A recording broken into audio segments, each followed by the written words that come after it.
Over the next few months, a group of lay leaders here at the church we have named the Tomorrow Team will invite us to participate in a congregation-wide conversation about our church, about who we want to be for each other, for those yet to join us, and for the community in which we live.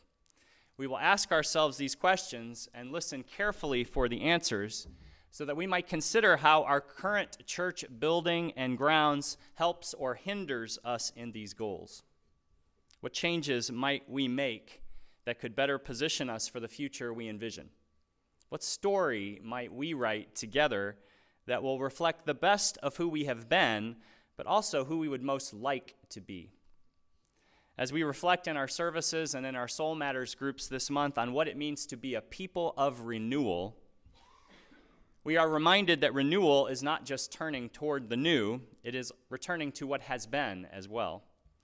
And so as we kick off a season of reflection on the story we are going to write about our future, I want to begin by helping us remember the past, a past most of us were not here for, by reminding ourselves of the foundations we did not lay.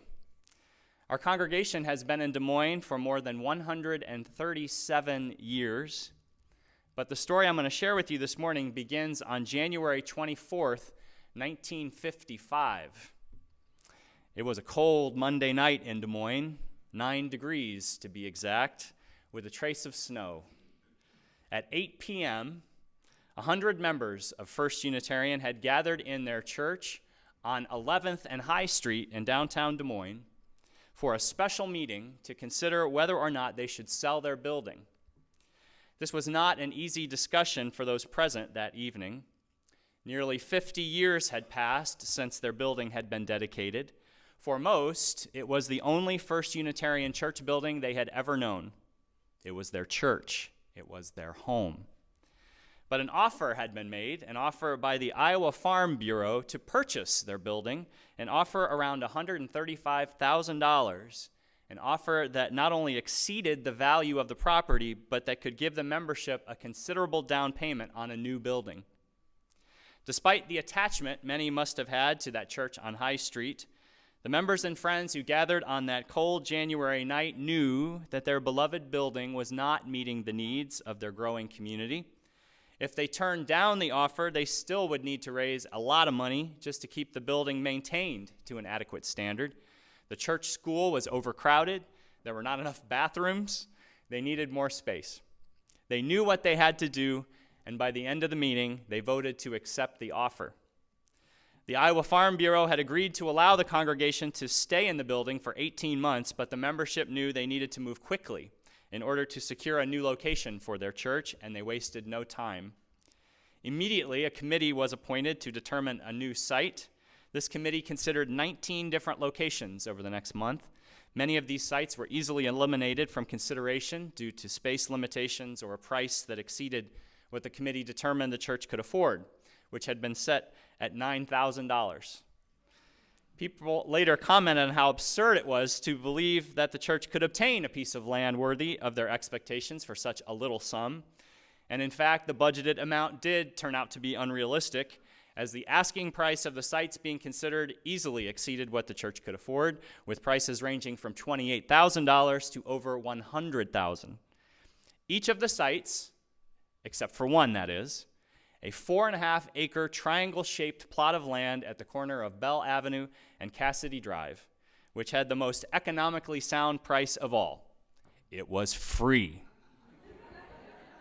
The land was offered as a gift from member Amos Emery, a Des Moines architect, in memory of his father, R.D. Emery, who had been a member of First Unitarian from the time Amos was 5 years old, back when the church was still meeting in a wooden building at 15th and Linden Streets downtown, a building that had served the church from 1882 to 1904. That's why you see that headstone out there on the church says 1902, because that's when the previous building was being constructed. This generous offer of land was no doubt much appreciated by many on the committee, particularly those who were beginning to understand how much it would cost to secure a comparable piece of land elsewhere. However, the committee also knew that Amos Emery had placed a condition on his generous offer. He would only give the land to the church if the membership's decision to accept it were unanimous in a Unitarian church. Yikes. Committed to doing their job as thoroughly as possible given these considerations, even as they were forced by necessity to work quickly, the committee members considered all the options they had, visiting many sites despite the reportedly frigid, oftentimes near 0-degree weather Des Moines endured that winter. While most of the sites being considered were too far out of town or too small, 2 sites other than this Bell Avenue site were of particular interest. Imagine, if you will, one of these sites at 35th and Kingman. An attractive possibility because, as one realtor wrote at the time, all that would need to happen to that land before construction would begin was the raising of a farmhouse. That blows my mind. The committee also seriously considered a site at 900 Polk Boulevard. However, both of these locations would have cost the church over $40,000. So the congregation had really little choice but to focus their attention on the Bell Avenue location. Despite the relative value of the south side location, the committee members were not in agreement over its selection. There were many potential problems to consider. One sticking point was the proposed Thomas Beck Highway, still yet to be built. Would it infringe on the property? Possible noise from jet planes at the nearby airport was discussed, as was the site's location, isolated enough that at least one committee member worried that women might fear to go there at night. Some people were concerned that the land was not in an area of population growth. Rather, it was in an industrial neighborhood where the employees of neighboring companies, at the time Solar Aircraft and Meredith Publishing, might infringe on church parking or not keep up their properties. Ironic today, isn't it? As we use the lot across the street for our own overflow parking. At least one committee member was troubled that the site was too covered with vegetation. The committee acknowledged that the lack of public transportation available to the church could be an issue and took the step of investigating how much it would cost to hire taxis to carry people from the High Street location to the Bell Avenue location. Public transportation might have mushroomed into a deal breaker, it seems, had it not been for church members Knox and Francis Craig, who sent a handwritten note to then board president Oval Quist stating that none of the proposed sites would be any easier to get to via public transportation than the Bell Avenue site, and that they, as a family which did not own an automobile, would be happy to find a ride each week. The committee looked into everything, it seemed. The likelihood of the creek flooding was determined to be minimal. The status of the Van Ginkel mine, which reportedly had workings 500 feet south of Bell on the Cassidy Drive side of the creek, was thought by the state mine inspector to be of little danger to a future building on the premises. And the cost of the needed septic system was estimated, which soon turned out to be irrelevant as residential development in the area led the city to put in a sewer line and a gas line too. Meanwhile, the site was determined to have some distinct advantages other than price.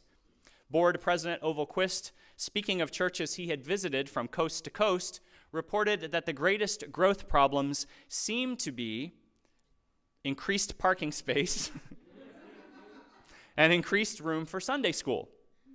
He pointed out the proposed site has both. Professor Ritchie spoke of the aesthetic value of the site and urged the study of trees, so valuable oaks could be saved while building.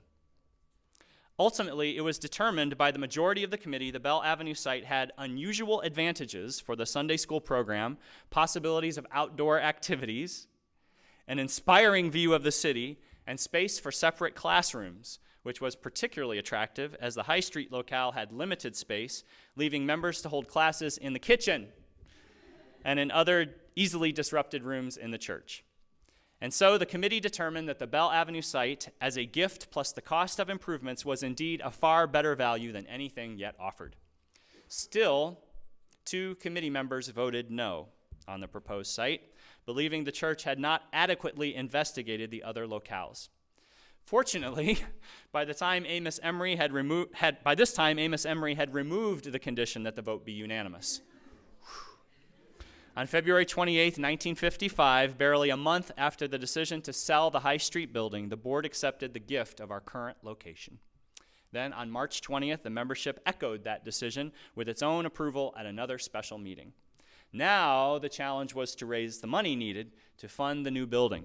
Again, the church leadership worked quickly and efficiently. The entire drive was conducted in 3.5 weeks. Boom! Working with a membership of around 250, the drive ended up with pledges totaling just over $65,000 from 126 pledging units, which was $20,000 more than the goal. The campaign was an unqualified success. The time had come to finalize the building design, so an architecture committee was formed to administer an extensive survey of the church population to determine what they wanted in a building, the results of which were turned over to the architect Amos Emery. Perhaps you've heard the lore that these windows have Amos's initials in them, A-E, all throughout. The resulting design called for 19,000 square feet of space, which is almost 4,000 more square feet than what was finally built. A coordinating committee worked with Emery to reduce the dream plan to something more financially manageable. Guiding them in their decision-making process was the goal of creating, check this out, adequate functional space for a church of approximately 500 members, essentially double the size of the membership at the time. They created an auditorium that could seat nearly 200 people in the regular seating, along with a room in the back for overflow, which also served as the Mary Safford room, a room many women in the church had requested, as there had been one in the church on High Street. They wanted to allow for a church school that could accommodate between 120 and 150 children at a time. Initially, they wanted to have the entire building air-conditioned, but due to financial limitations, they had to settle only for the ductwork. Never far from the focus of Emery was that the building was also to accommodate the drama workshop, a community theater which had many Unitarian participants and which had its beginnings in the basement of the High Street Church. And that's why, in case you were wondering, that the auditorium is built on a rake with a stage and a green room below. Despite the best intentions of all involved, construction on the Bell Avenue building did not begin until June of 1956 and was not completed and ready for services until the fall of '57, a full year later than what had been expected. In the meantime, the church had to vacate its High Street premises. For an entire year, the church met at the Women's Y in a room with noisy radiators that was always too hot or too cold. But they did so without their minister, for Reverend Phillips, who had served the church for 7 years, resigned from First Unitarian in June of 1956, a week before construction on the new church was to begin. He went to take a job in Omaha. The records suggest it was an amicable split, but no doubt it was a blow to the leadership. Nevertheless, the church soldiered on, weathering the challenges, and finally began meeting in this Bell Avenue building on Sunday, September 8th, 1957. The first sermon, preached by new minister, the Reverend Harold Dodge Buck, was entitled, "Billy Graham Isn't All Wrong."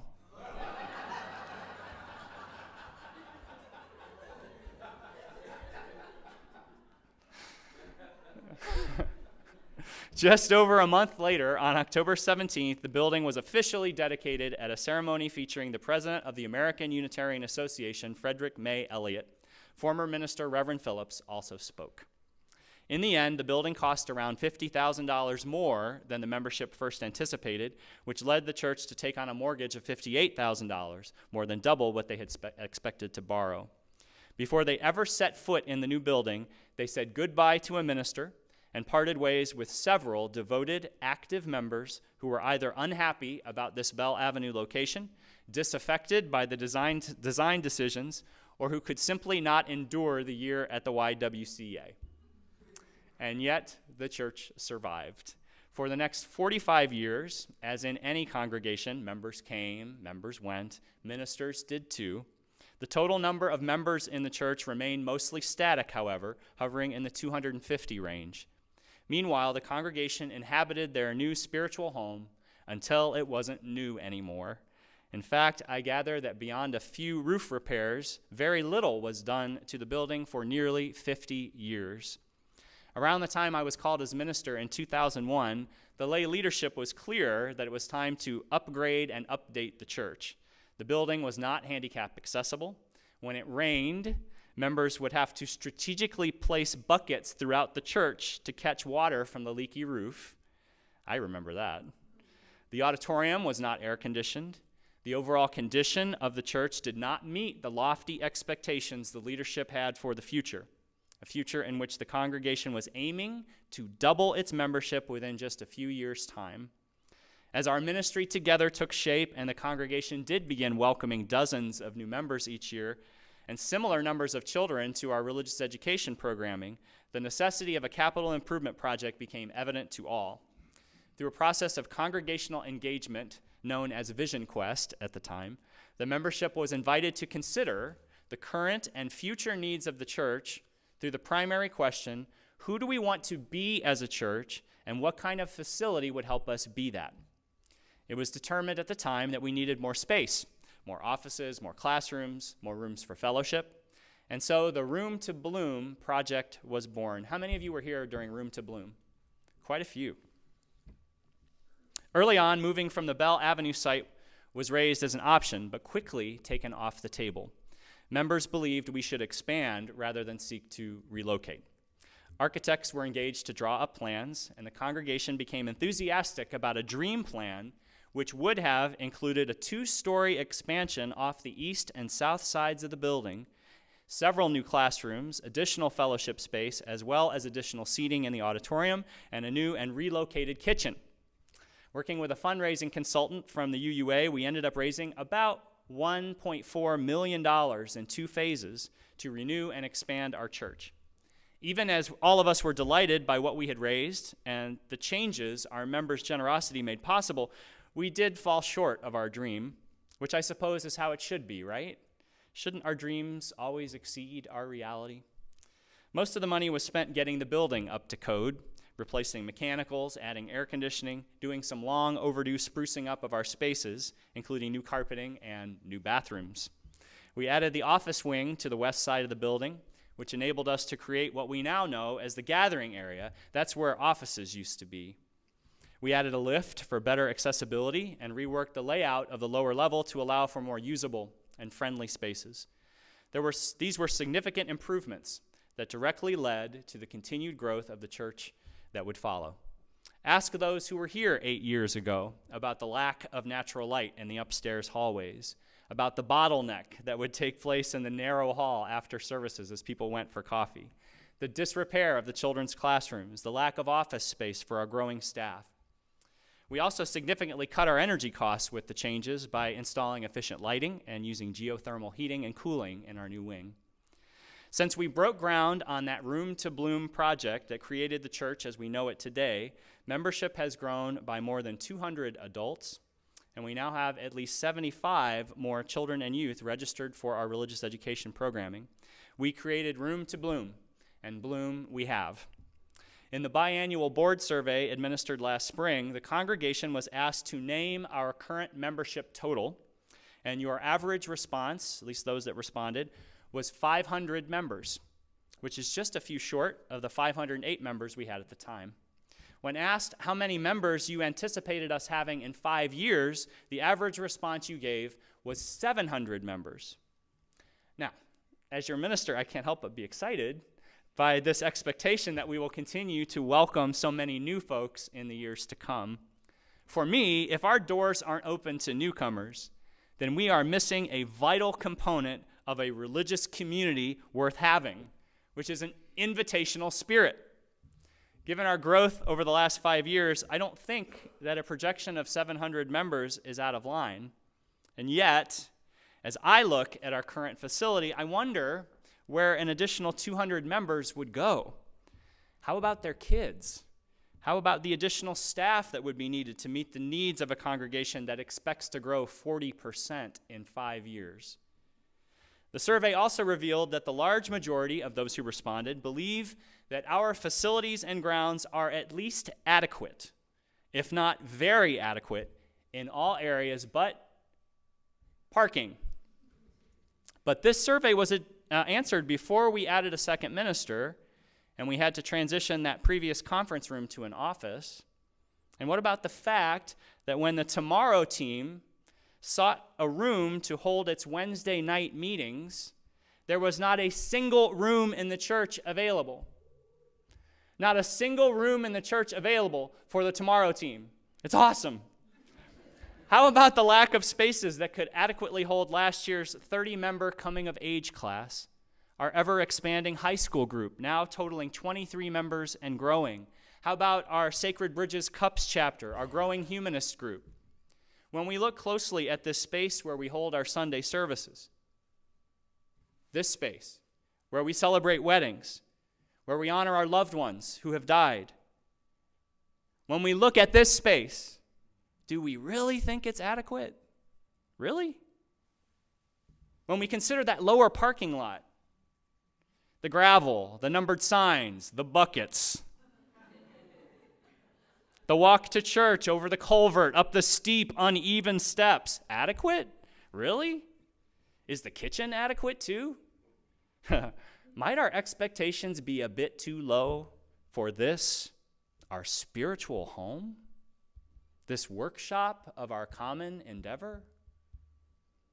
When I held cottage conversations 18 months ago to seek member input on my sense that we needed to add an associate minister, which thankfully we now have, I also asked those present to reflect on whether our facility was adequate. Some felt strongly that it was, that we would not be too crowded until people were standing in the aisles.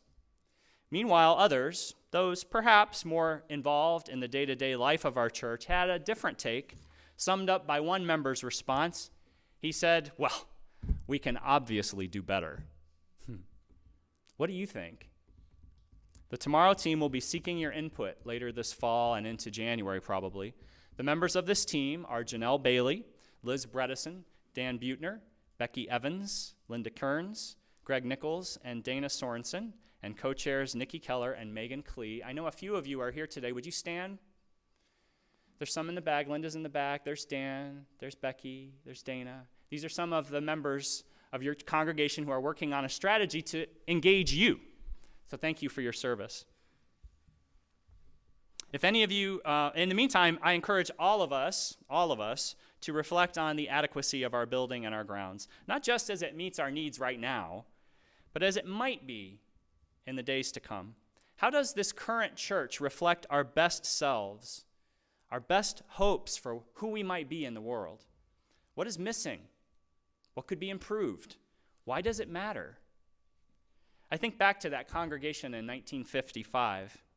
I think of their ambition to seize the moment of opportunity that came about when the Farm Bureau offered them a deal they couldn't refuse. I think of how they built a church that would not just meet the needs of their current membership. They aimed much higher than that. They built a church with a goal of accommodating a membership double their size, a church that would one day house us. I thank them for their foresight. I know that we would not be where we are today if not for their generosity and their resources. And I thank those who contributed to the Room to Bloom campaign as well, those who too did their part to be generous toward the future. And now it is time to ask ourselves yet again, how might we be generous toward the future we are creating? Whose needs should we be trying our best to meet? What story can we write together? I want to share with you a story of what I have in mind. It's a picture, really. It's a vision built on the existing mission and vision that we already share.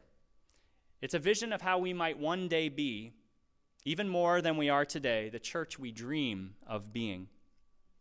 I see us being a hub of progressive religious thought in Des Moines, a place where, in a society where traditional religious expression is on the wane, people will come from miles around for meaning-making, for fellowship and friendship, bringing with them different views of the holy, but a common commitment to loving beyond belief.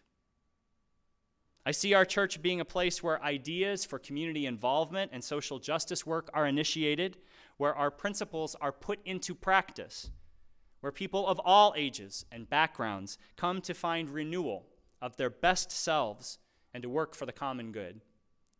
I see our church being a place of joy for all who enter, a place where the aesthetic quality of our spaces matches our lofty ambitions, where people choose to come here because of the beauty of our rooms, not just because of the beauty of the spirits within them.